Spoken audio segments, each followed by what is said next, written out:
Anggota Dewan Pakar Partai Gerindra Bambang Haryo Soekartono, mendesak pemerintah melalui Kementerian Kesehatan untuk menunda pemberian vaksin terhadap anak usia 6-11 tahun lantaran mencuatnya informasi sejumlah anak di Indonesia mengalami sakit serius bahkan diduga meninggal dunia usai divaksin.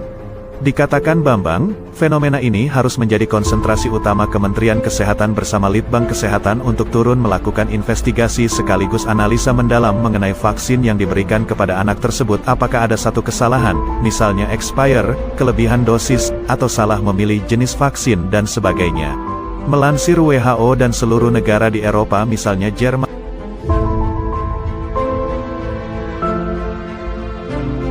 Amerika,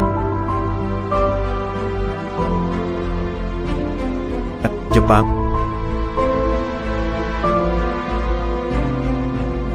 bahkan Kanada, Singapura mereka merekomendasikan menggunakan vaksin jenis Pfizer dengan dosis sepertiga dari dosis dewasa yang sudah ditetapkan oleh WHO, kata BHS sapaan akrabnya. Sedangkan menurut Kemenkes tanggal 14 Desember tahun 2021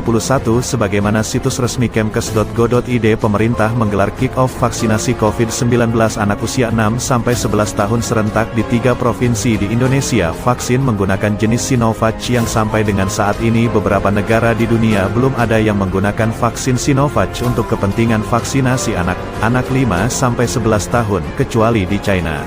Bahkan lebih memprihatinkan lagi, berita dari situs medcom.id 180.000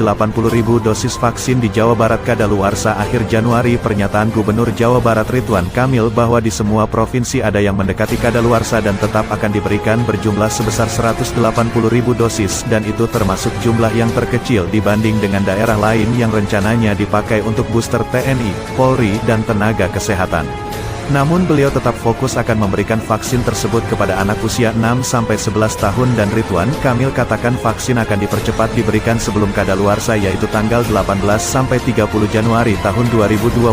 dengan target 200.000 per hari dan menurut Ridwan Kamil sudah diizinkan oleh Luhut Panjaitan seperti kutipan berita pada tanggal 4 Januari tahun 2021. Saya sangat heran, sedangkan kita saja beli makanan atau roti, jika tanggalnya mendekati expire tidak akan kita beli, apalagi vaksin yang bisa berdampak terhadap keselamatan nyawa dari buah hati kita, kata Ketua Dewan Penasehat Partai Gerindra Jatim.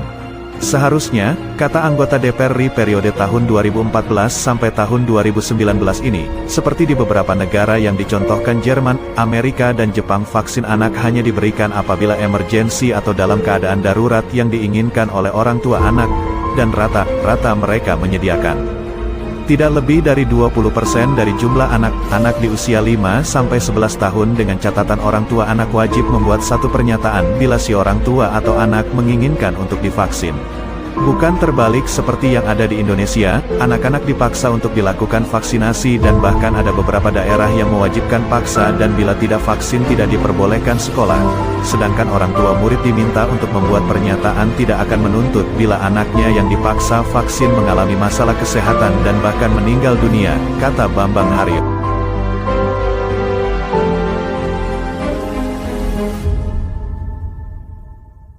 Sambung BHS, anak-anak merupakan generasi penerus yang harus kita jaga untuk melanjutkan dan mewujudkan cita-cita bangsa ini, maka pemerintah harus bijak dan teliti untuk membuat kebijakan, khususnya vaksinasi bagi anak, dan diharapkan seperti yang direkomendasikan oleh WHO yang sudah melaksanakan penelitian secara mendalam untuk dijadikan referensi bagi kebijakan pemerintah.